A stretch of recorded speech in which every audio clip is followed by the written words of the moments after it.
This memory haunts me, a jarring echo of disbelief and raw emotion. I'm 35, and for 9 intense months, I've been deeply involved with my 44-year-old girlfriend. When we first met, she openly assured me her separation from her ex-husband was entirely complete, their shared life conclusively concluded.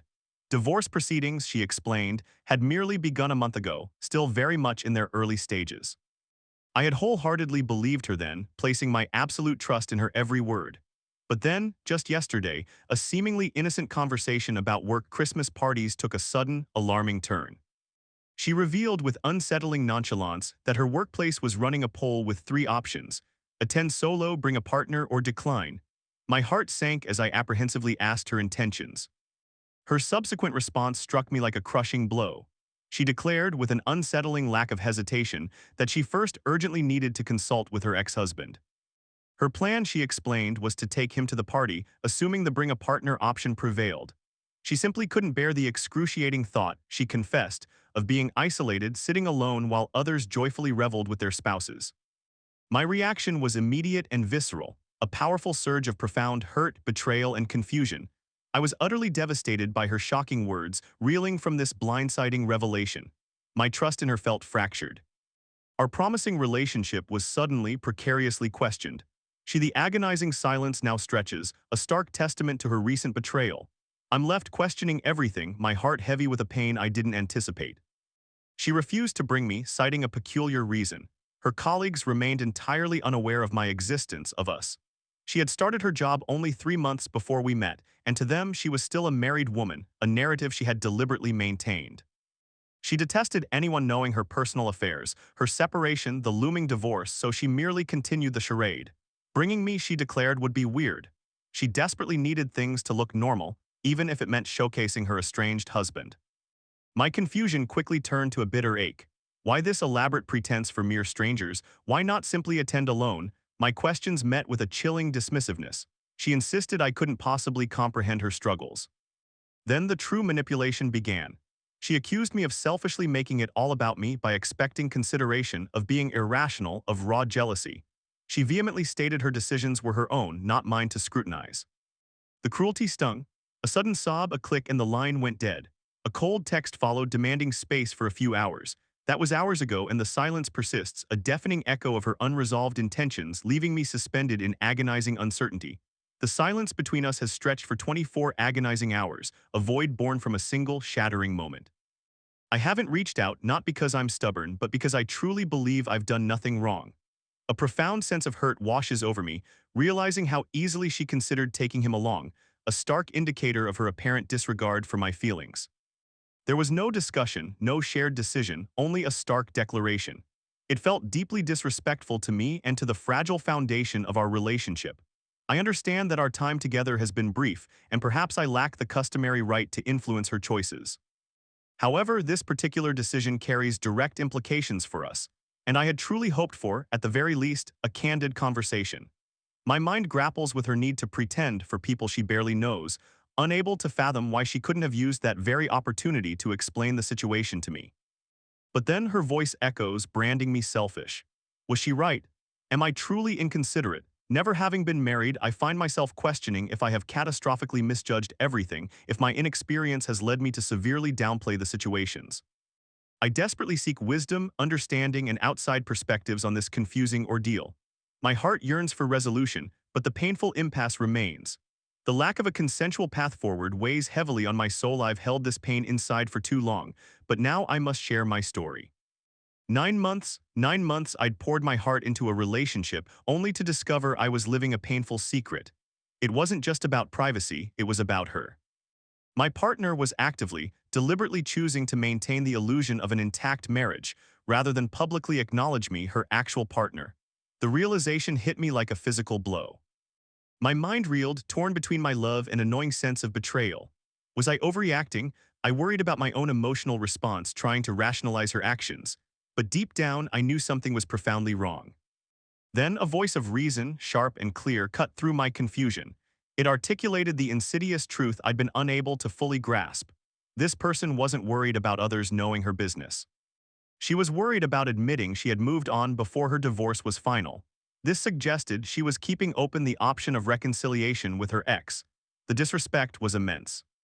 Her excuse that it would be weird to bring me, yet normal to bring the man she was divorcing was absurd. It was deeply, unforgivably disrespectful to me. I was her secret while her ex remained her preferred public face. This insightful perspective validated so much of my thinking. That whole concept of actively prioritizing the appearance of an intact marriage, it resonated with every fiber of my being. I knew then what I had to do. I had to demand honesty, demand transparency, or I had to walk away. I would not be a secret any longer. My worth was not negotiable. I still shivered, remembering the intense irony, deep discomfort when she accused me of selfishness for demanding priority. I sought respect, not demands. Her words felt like a calculated sting. My stomach clenched, a premonition of the tangled truth to unravel. A recent comment forced me to confront the confusing timeline. Honestly, I still struggled to explain it. My thoughts raced, reconciling her narrative. She swore her previous relationship was dead a year before separation. She started her job in October. We began dating in January after they'd supposedly separated. So when did her ex come up? During that brief crossover. Her move into her own place in March only muddles the story further, blurring past and present. This constant evasiveness, the shifting dates, it left me deeply uneasy, questioning everything. This convoluted personal history isn't unique. I've seen similar predicaments. Imagine someone facing a work Christmas party, finalizing a divorce, and navigating a new partner. As a higher-up, attendance is crucial, but their private life is a secret. Bringing an ex is unthinkable. Introducing the new person, impossible. It's a painful tightrope walk, professional duty versus raw personal drama. Such hidden lives always beg the question, what is the true cost of these veiled realities and the sacrifices made to maintain a public image? The burden of unspoken truths often corrodes peace. A voice of experience finally cut through my confusion, offering a perspective I desperately needed. It illuminated my situation with stark clarity. I shivered. He, having walked a similar path, insisted an ex would never cross his mind. He spoke of choosing solitude, attending alone, or declining entirely. This new phase was sacred, to be navigated personally before full sharing. My new girlfriend next year perhaps, but not now. It was too soon for such a personal journey. Bringing an ex, even for appearances, would demand a heartfelt conversation with a current partner, ensuring their comfort. Yet for him, it wasn't even a remote possibility. Not an option. His words resonated. I desperately needed someone who had lived this from the other side. This raw insight, this truth, offered solace. I'd place myself in her shoes, wrestling the same dilemma. Like him, my choice was clear: attend alone, crafting an excuse, or abstain entirely. No one can force you into such a decision. If by some twisted circumstance I had to consider it, I'd first approach my partner, seeking their comfort and explicit consent. My girlfriend did none of this, not a single thoughtful step. Her actions clarified my path. My mind is now unequivocally made up. Thank you for this profound guidance. Best wishes to you and your new relationship. Her motives, subject of many conversations, now seemed painfully obvious, an undeniable truth. I spent too long wrestling with her puzzling actions, haunted by her mysterious intentions. But now, after hearing a similar experience, a chilling clarity now descends. I finally grasped the profound, hidden fears that truly dictated her every move. She bore deep scars from a brutal previous workplace, rendered jobless for a significant period. That ordeal left her profoundly scarred, instilling a constant, paralyzing dread that the same fate awaited her in this high-power role. I now comprehend why she meticulously crafted an illusion of perfect composure, just as others have.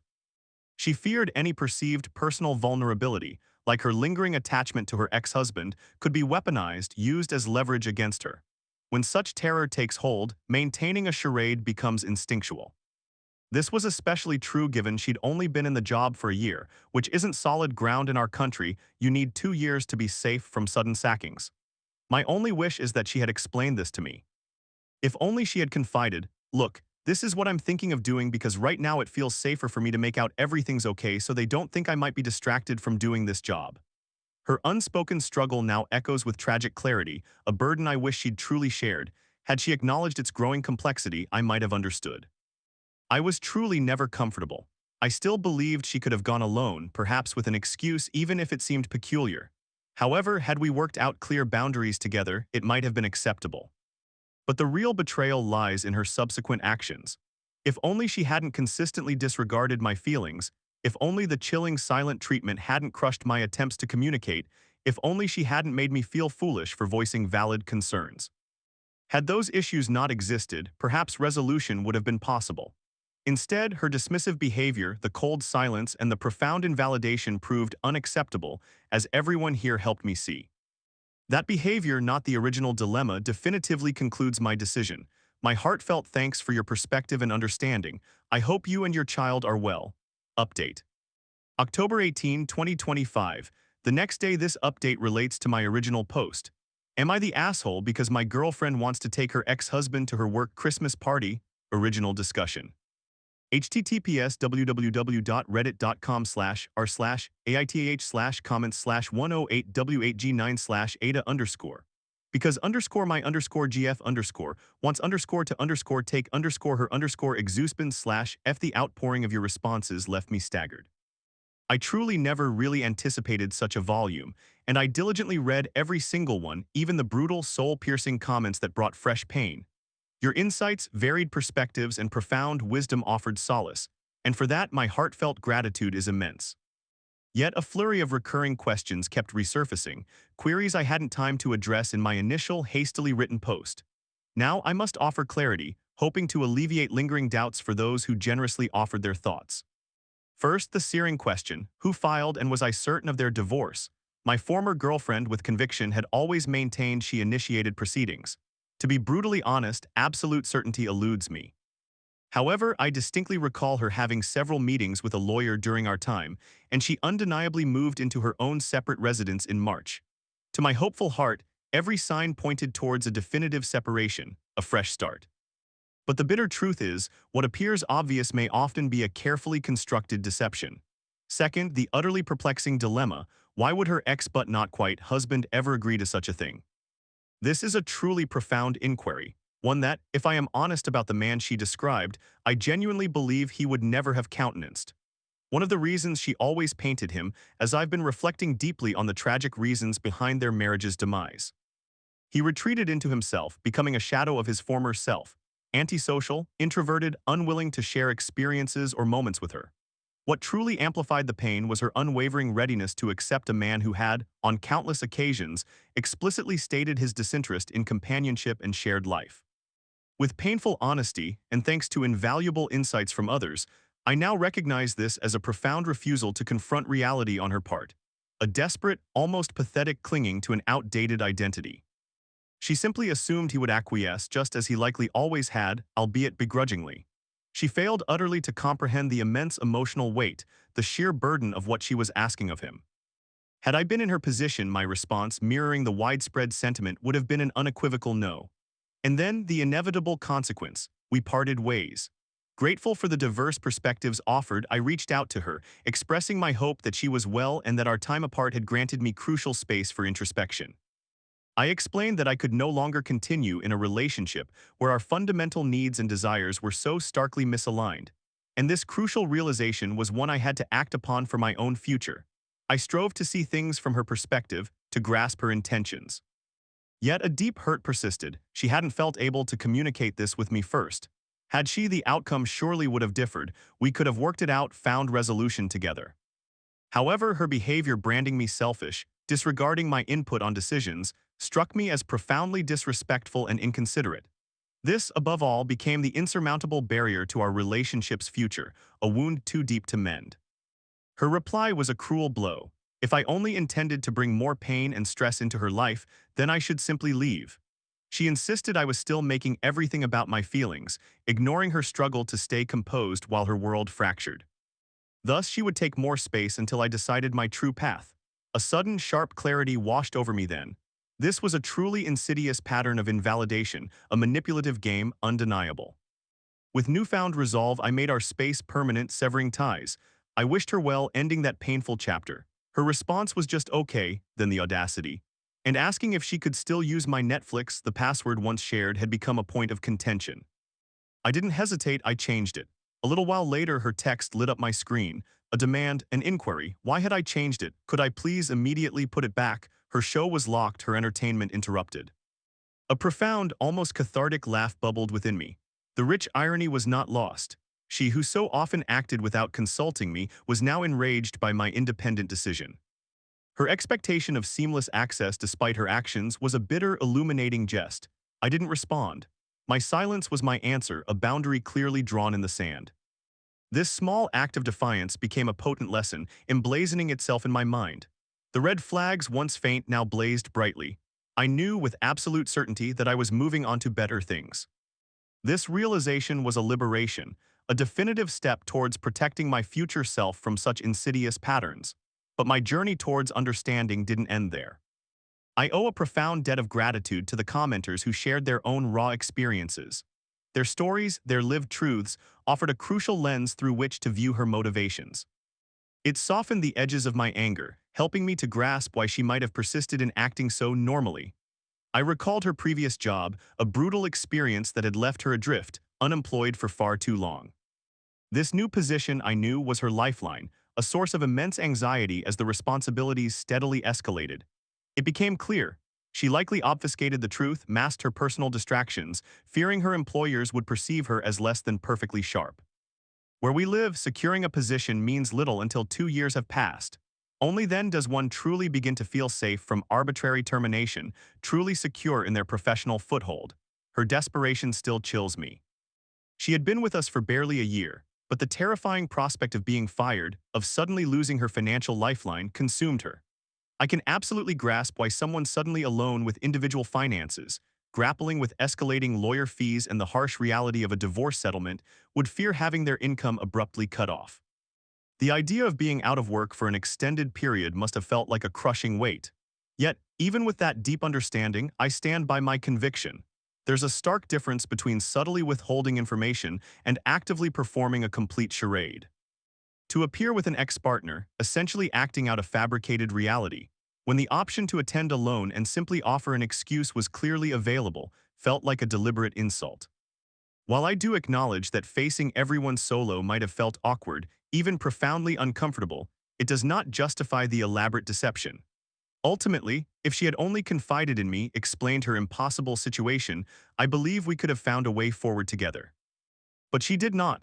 Instead, her subsequent behavior and dismissive attitude towards me, and indeed the entire delicate situation, proved incredibly disrespectful and utterly problematic. Every voice in our community, every single person who shared their perspective was absolutely right. Their collective wisdom brought me invaluable clarity. This chapter is now closed, but the lesson learned about trust and integrity remains etched deeply within me. I forgave, but I will not forget. I kept quiet for a long time, but this story still makes me shiver. Her choices, the logic, remain a perplexing mystery. I still wonder. If she'd brought him asterisk, her husband, to that event, only to arrive with asterisk me at the next, wouldn't that chaos amplify? Or did she plan to attend social gatherings alone indefinitely, waiting for an arbitrary enough time for my introduction? It seemed an impossible trap. My gut screamed, others confirm, her path was deeply misguided, foolish. She could have handled it with far more grace, averting much emotional wreckage. She merely needed to go alone. Plausible excuses existed. My husband had his own company party, so we divided and conquered, or he's with his in-laws, or he's on a crucial work trip. Believable lies could have bought her vital time, pushing the hard truth to next year, allowing a calmer, controlled transition. I didn't grasp her misjudgment then. I was caught in a whirlwind. Thanks to amazing insights from this community, I now see the warped reasoning of her path of least resistance. It's chilling she perpetuated a false reality, making people expect her supposed husband. Writing it, this deception feels profoundly icky, manipulative. Those ethical excuses were there, she chose entanglement. The why still echoes, a question that haunts me, the sting of her choices still burns, a constant reminder of the sheer lack of respect she displayed. I still believe she had countless plausible excuses she could have offered, reasons nobody would have questioned. Had those been unpalatable, simply not going at all was the obvious, ethical alternative. Yet she chose him. This decision to go with him should have been her most far-fetched, her absolute last resort. Instead, it was her initial, preferred option, a stark revelation of her priorities. I eventually understood the depth of her unsuitability for a partnership. Her reactions to my pain made it agonizingly clear she had no business being in a relationship then. She yearned for someone to piece her together, a metaphorical roll of duct tape, not an equal partner. But here's what truly infuriated me next. Her sheer audacity was staggering, to then demand my Netflix password. I scoffed aloud, finally recognizing the toxic bullet I had so fortunately dodged. She relentlessly insisted I was merely jealous, immature, and selfish. Her desperate attempts to project her own flaws onto me were transparent. No wonder her marriage hadn't lasted. I would bet everything that her ex was the one who initiated the separation, then the divorce, based entirely on how she described him and his passive acquiescence to her whims. I am free, I now see. Her unrelenting desires, I believe, forced him to do what he truly detested, solely to uphold mere appearances.